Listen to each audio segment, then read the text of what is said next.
ਇਹ ਜੀ ਲਾਲਾ ਬਨਾਰਸੀ ਦਾਸ ਮਲਹੋਤਰਾ ਦਾ ਘਰ ਆ, ਨਾਮ ਹੀ ਲਿਖਿਆ ਇਸ ਬਿਲਡਿੰਗ ਦੇ ਉੱਤੇ। ਤੁਹਾਨੂੰ ਦਿਖਾ ਲੈਂਦੇ ਆ। ਇਹ ਦੇਖੋ, ਇਹ ਦੇ ਦਰਵਾਜ਼ੇ ਤੁਸੀਂ ਵੇਖੋ, ਅਸਲ ਦਿਆਰ ਦੇ ਉਹੀ ਪੁਰਾਣੇ ਕੁੰਡੇ। ਇਹ ਜਨਾਬ ਹੁਣ ਅੰਦਰੋਂ ਫਿਲਹਾਲ ਖਾਲੀ ਹੈ, ਇਸ ਲਈ ਤੁਹਾਨੂੰ ਅੰਦਰੋਂ ਵਿਖਾ ਲੈਂਦੇ ਆ।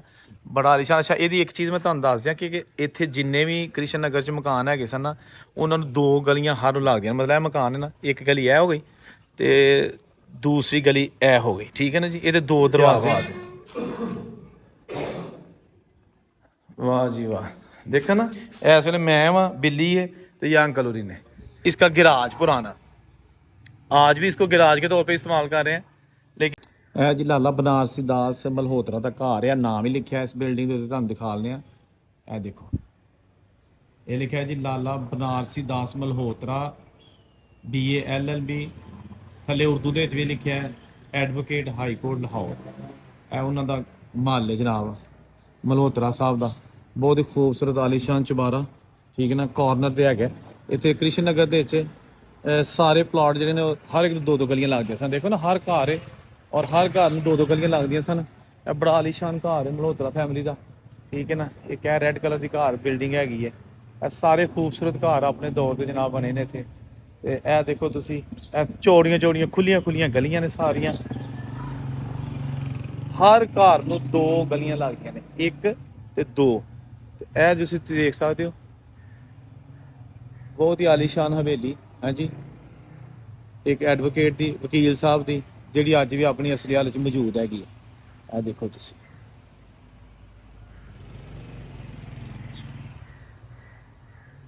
ਲੋ ਜੀ, ਇਹ ਘਰ ਹੈਗਾ ਹੈ ਬਹੁਤ ਹੀ ਖੂਬਸੂਰਤ ਆਲੀਸ਼ਾਨ। ਤੇ ਇਹ ਜਨਾਬ ਹੁਣ ਅੰਦਰੋਂ ਫਿਲਹਾਲ ਖਾਲੀ ਹੈ, ਇਸ ਲਈ ਤੁਹਾਨੂੰ ਅੰਦਰੋਂ ਵਿਖਾ ਲੈਂਦੇ ਆ। ਬੜਾ ਆਲੀਸ਼ਾਨ। ਅੱਛਾ, ਇਹਦੀ ਇੱਕ ਚੀਜ਼ ਮੈਂ ਤੁਹਾਨੂੰ ਦੱਸ ਦਿਆਂ ਕਿ ਇੱਥੇ ਜਿੰਨੇ ਵੀ ਕ੍ਰਿਸ਼ਨ ਨਗਰ 'ਚ ਮਕਾਨ ਹੈਗੇ ਸਨ ਨਾ, ਉਹਨਾਂ ਨੂੰ ਦੋ ਗਲੀਆਂ ਹਰ ਨੂੰ ਲੱਗਦੀਆਂ। ਮਤਲਬ ਇਹ ਮਕਾਨ ਹੈ ਨਾ, ਇੱਕ ਗਲੀ ਇਹ ਹੋ ਗਈ ਤੇ ਦੂਸਰੀ ਗਲੀ ਇਹ ਹੋ ਗਈ, ਠੀਕ ਹੈ ਨਾ ਜੀ। ਇਹਦੇ ਦੋ ਦਰਵਾਜ਼ੇ ਨੇ। ਇਹ ਦੇਖੋ ਤੁਸੀਂ, ਇੱਕ ਇਹ ਦਰਵਾਜ਼ਾ, ਠੀਕ ਹੈ ਨਾ। ਇਹ ਦੇਖੋ, ਹਰ ਘਰ ਨੂੰ ਦੋ ਦੋ ਗਲੀਆਂ ਲਾ ਰਹੀਆਂ ਨੇ। 10-10 ਮਰਲੇ ਦੇ ਪਲਾਟ ਹੈਗੇ ਨੇ। ਤੇ ਇਹ ਤੁਹਾਨੂੰ ਅੰਦਰੋਂ ਥੋੜਾ ਵਿਜ਼ਿਟ ਕਰਾਉਂਦੇ ਆ। ਅੰਕਲ ਉਹਨਾਂ ਨੇ ਦੱਸਿਆ ਜਿਹੜੇ ਇਸ ਵੇਲੇ ਮਾਲਕ ਨੇ, ਤੇ ਉਹਨਾਂ ਕਹਿੰਦੇ 6 ਕਮਰੇ ਥੱਲੇ ਨੇ, 6 ਉੱਤੇ ਨੇ। 12 ਕਮਰਿਆਂ ਦਾ ਇਹ ਮਕਾਨ ਹੈਗਾ। ਇਹ ਇਹਦੇ ਦਰਵਾਜ਼ੇ ਤੁਸੀਂ ਵੇਖੋ, ਅਸਲ ਦਿਆਰ ਦੇ ਉਹੀ ਪੁਰਾਣੇ ਕੁੰਡੇ, ਸਾਦੇ, ਬਿਲਕੁਲ ਸਾਦੇ ਤੇ ਮਜ਼ਬੂਤ। ਤੇ ਇਹ ਜਨਾਬ ਇੱਧਰ ਫਰੰਟ ਸਾਈਡ ਤੇ ਡਿਜ਼ਾਈਨਿੰਗ ਹੈਗੀ ਹੈ, ਠੀਕ ਹੈ ਨਾ। ਇੱਥੇ ਵੀ ਉਹ ਦੇਸੀ ਕੁੰਡੀ ਲੱਗੀ ਹੈ। ਤੇ ਦੇਖੋ, ਅੱਜ ਵੀ ਏਡੀ ਕੁ ਹੌਲੀ ਹੈ ਕਿ ਕੋਈ ਜ਼ੰਗ ਨਹੀਂ ਲੱਗਾ, ਕਿਉਂਕਿ ਇਹਦੇ ਵਿੱਚ ਹਿਫਾਜ਼ਤ ਕੀਤੀ ਰਹਿੰਦੇ ਨੇ, ਠੀਕ ਹੈ ਜੀ। ਤੇ ਇਹ ਇਹਦੇ ਸਾਹਮਣੇ ਮੈਂ ਤੁਹਾਨੂੰ ਦੱਸ ਦਿਆਂ ਕਿ ਬੜੀ ਵੱਡੀ ਕੋਠੀ ਆ, ਵੀ ਡਬਲ ਸਟੋਰੀ ਹੈ। ਹਾਂਜੀ, ਆਹੋ, ਇਹ 1934 ਦਾ ਹੈਗਾ। ਉਹ ਪ੍ਰੇਮ ਭਵਨ ਲਿਖਿਆ। ਇੱਕ ਘਰ ਇਹ ਹੈਗਾ ਏ। ਤੇ ਅਸੀਂ ਜਨਾਬ ਇਹ ਥੋੜਾ ਜਿਹਾ ਵਿਜ਼ਿਟ ਕਰਨੇ ਆ ਚਾਚੀ ਹੋਰਾਂ ਦੀ ਇਜਾਜ਼ਤ ਦੇ ਨਾਲ। ਅੱਛਾ, ਇੱਥੇ ਆ ਗਈਆਂ ਸੀੜੀਆਂ। ਜਦੋਂ ਤੁਸੀਂ ਅੰਦਰ ਆਓਗੇ ਨਾ, ਤੇ ਰਾਈਟ ਸਾਈਡ ਤੇ ਸੀੜੀਆਂ ਨੇ ਉੱਤੇ ਜਾਣ ਵਾਸਤੇ। ਔਰ ਜਦੋਂ ਸਾਹਮਣੇ ਦੇਖੋਗੇ ਤੇ ਇਹ ਛੋਟਾ ਜਿਹਾ ਸਿਹਨ ਆ ਜਾਏਗਾ। ਅੱਛਾ, ਇੱਥੇ ਲੋਕ ਤੁਹਾਨੂੰ ਦੱਸਣਾ, ਇੱਕ ਕਮਰਾ ਇਹ ਹੈਗਾ, ਇੱਕ ਸਾਹਮਣੇ ਵੀ ਇੱਕ ਹੈ, ਵੀ ਇੱਕ ਹੈ, ਇੱਕ ਹੈ, ਤੇ ਇੱਕ ਹੈ। ਅੱਛਾ, ਉਹਦੀ ਬੈਕ ਸਾਈਡ ਤੇ ਵੀ ਹੈਗਾ। ਤੇ ਇਹ ਫੇਰ ਸੀੜੀਆਂ ਜਾ ਰਹੀਆਂ ਨੇ ਉੱਤੇ, ਠੀਕ ਹੈ ਜੀ। ਇੱਥੋਂ ਥੋੜਾ ਜਿਹਾ ਤੁਹਾਨੂੰ ਵਿਜ਼ਿਟ ਕਰਾਉਂਦੇ ਆ। ਇਹ ਹੈਗਾ ਜੀ ਕਾਰਨਰ ਤੇ ਕਮਰਾ, ਜਿਹੜਾ ਬੈਠਕ ਵਾਲੀ ਸਾਈਡ ਤੇ। ਖੂਬਸੂਰਤ, ਸਾਦਾ ਤੇ ਲੈਂਟਰ ਪੈਣ ਇਹਨਾਂ ਕਮਰਿਆਂ ਤੋਂ। ਉਦੋਂ ਲੈਂਟਰ ਪੈਣੇ ਸ਼ੁਰੂ ਹੋ ਗਏ ਸਨ। ਅੱਗੇ ਆ ਗਿਆ ਜਨਾਬ ਇਹ ਦੂਸਰਾ ਕਮਰਾ। ਇਹ ਵੀ ਜਨਾਬ ਖੂਬਸੂਰਤ, ਸਾਦਾ ਤੇ ਮਜ਼ਬੂਤ। ਅੱਜ ਵੀ ਤੁਸੀਂ ਦੇਖ ਸਕਦੇ ਹੋ ਕਿ ਇਹਦੀਆਂ ਕੁੰਡੀਆਂ ਤੱਕ ਨਹੀਂ ਟੁੱਟੀਆਂ। ਇਹ ਦੇਖੋ ਨਾ, ਇਹ ਦੇਖੋ ਤੁਸੀਂ, ਇੱਕ ਚੀਜ਼ ਨਹੀਂ ਇਹਦੀ ਟੁੱਟੀ। ਅਲਮਾਰੀਆਂ ਮਜ਼ਬੂਤ। ਇਹ ਦਰਵਾਜ਼ਾ ਬਾਹਰ ਨੂੰ ਖੁੱਲ ਜਾਂਦਾ ਹੈ, ਐਜ਼ ਆ ਬੈਠਕ ਇਹਨੂੰ ਇਸਤੇਮਾਲ ਕਰ ਲਓ, ਕੁਛ ਕਰ ਲਓ। ਇਸ ਤੋਂ ਬਾਅਦ ਜਦੋਂ ਇੱਧਰ ਆਵਾਂਗੇ ਤੇ ਇਹ ਇੱਕ ਜਨਾਬ ਬਾਹਰਲਾ ਦਰਵਾਜ਼ਾ, ਜਿਹੜਾ ਅਸੀਂ ਤੁਹਾਨੂੰ ਬਾਹਰੋਂ ਦਿਖਾਇਆ ਹੈ, ਇਹ ਉਹ ਦਰਵਾਜ਼ਾ। ਔਰ ਇੱਥੋਂ ਦੀ ਸੀੜੀਆਂ ਵੀ ਉੱਤੇ ਜਾ ਰਹੀਆਂ ਨੇ। ਔਰ ਇਹ ਛੋਟਾ ਜਿਹਾ ਸਟੋਰ, ਇਹ ਠੀਕ ਹੈ ਜੀ। ਤੇ ਇਹ ਕਮਰਾ, ਉਹ ਜਿਹੜੀ ਬੈਠਕ ਸੀ, ਉਹਨੂੰ ਖੁੱਲਦਾ ਹੈ। ਤੇ ਇੱਕ ਇਹ ਵੀ ਕਮਰਾ, ਹੁਣ ਪਤਾ ਨਹੀਂ, ਮੈਂ ਤੇ ਖੋ ਗਿਆ ਵਾਂ ਕਿੱਥੇ ਕਿੰਨੇ ਕਿੰਨੇ ਕਮਰੇ ਹੈਗੇ ਨੇ। ਅੱਛਾ, ਇਹ ਜਨਾਬ ਇੱਕ ਹੋਰ ਕਮਰਾ ਆ ਗਿਆ। ਤੇ ਇਹ ਜਿਹੜਾ ਉਸ ਤੌਰ ਤੇ 6-7 ਕਮਰੇ ਥੱਲੇ ਨੇ। ਬਹੁਤ ਜ਼ਿਆਦਾ ਵੱਡਾ ਘਰ ਹੈਗਾ ਇਹ, ਦੇਖੋ ਤੁਸੀਂ, ਠੀਕ ਹੈ ਜੀ। ਉਸ ਤੋਂ ਬਾਅਦ ਇਹ ਵੀ ਅਲਮਾਰੀਆਂ ਬਣੀਆਂ ਨੇ। ਇੱਥੇ ਆਤਿਸ਼ਦਾਨ ਟਾਈਪ। ਇਹ ਦੇਖੋ ਨਾ, ਵਿੱਚ ਲੋਕ ਰਹਿੰਦੇ ਰਹੇ ਨਾ, ਇਸ ਲਈ ਇਹ ਚੀਜ਼ਾਂ ਟੁੱਟੀਆਂ ਨਹੀਂ। ਇਹ ਦੇਖੋ ਨਾ, ਕੁੰਡੀਆਂ ਤੱਕ, ਜਿਹੜਾ ਨਾ ਪੁਰਾਣਾ ਘਰ ਹੈਗਾ, ਵੀ 1936-37 ਦਾ ਬਣਿਆ। ਤੇ ਹਰ ਚੀਜ਼ ਦੀ ਜਿਹੜੀ ਹੈ ਨਾ, ਉਹ ਮਜ਼ਬੂਤ ਹੈ। ਇਹ ਦੇਖੋ, ਠੀਕ ਹੈ ਨਾ, ਕੁੰਡੀਆਂ ਹਰ ਚੀਜ਼ ਲੱਗੀਆਂ ਨੇ। ਅੱਗੋਂ ਇਸ ਕਮਰੇ 'ਚ ਜਦੋਂ ਆਓਗੇ ਤਾਂ ਸਟੋਰ ਟਾਈਪ ਕਮਰਾ। ਇੱਥੇ ਛੱਤਰ ਹੁੰਦਾ ਸੀ, ਜਿਹੜਾ ਕਿ ਸ਼ਾਇਦ ਹੁਣ ਉਹਨਾਂ ਨੇ ਢਾਹ ਛੱਡਿਆ ਤਾਂ ਉਦੋਂ ਦਾ ਹੀ।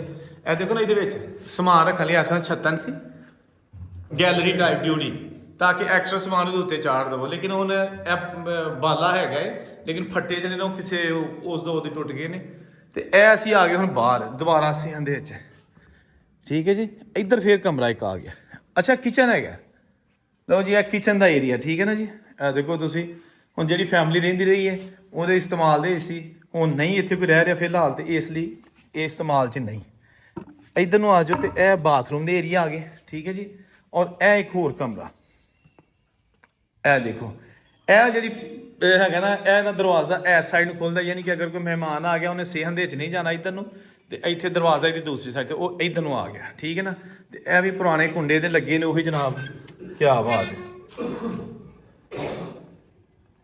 ਵਾਹ ਜੀ ਵਾਹ ਦੇਖੋ ਨਾ ਸਭ ਚੀਜ਼ ਕਾਬਲ ਇਸਤੇਮਾਲ ਹੈ ਯਾਨੀ ਕੋਈ ਨਕਾਰਾ ਚੀਜ਼ ਨਹੀਂ ਹੋਈ ਤੇ ਇਹ ਅਸੀਂ ਆ ਕੇ ਦੁਬਾਰਾ ਸੇਹਨ ਚ ਹੁਣ ਉੱਤੇ ਸਾਰੇ ਕਮਰੇ ਹੈਗੇ ਨੇ ਤੇ ਇਹ ਕ੍ਰਿਸ਼ਨ ਨਗਰ ਦੇ ਵਿੱਚ ਜਨਾਬ ਆਲੀਸ਼ਾਨ ਘਰ ਜਿਹੜਾ ਕਿ ਬਣਾਇਆ ਪਤਾ ਨਹੀਂ ਕਿੰਨੇ ਬਣਾਇਆ ਜਾਂ ਕੀ ਹਿਸਾਬ ਕਿਤਾਬ ਹੈ ਲੇਕਿਨ ਅੱਜ ਵੀ ਮੌਜੂਦ ਹੈਗਾ ਇਸ ਲਈ ਗੱਲ ਹੈ ਜੀ ਅੰਕਲ ਜੀ ਵਾਹ ਜੀ ਵਾਹ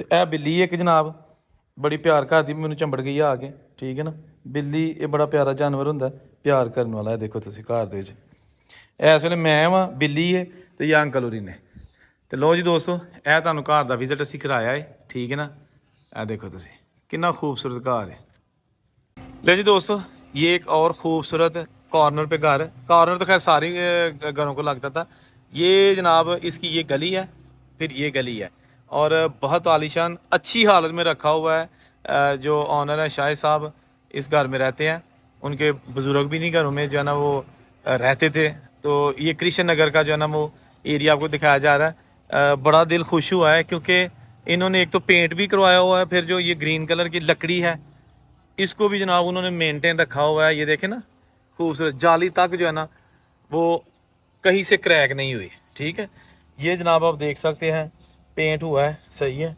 ये इसकी बैठक है ठीक है ना एक साइड पे जो मेन दरवाज़ा वो आ गया दूसरी साइड पे यहाँ भी एक घर था जो कि अब ख़त्म हो चुका है नया बन रहा है और ये अगर फ्रंट पे अब हम आए तो यहाँ पे जनाब ये भी एक बैठकनुमा कमरा है और ये घर का मेन दरवाज़ा और ये जनाब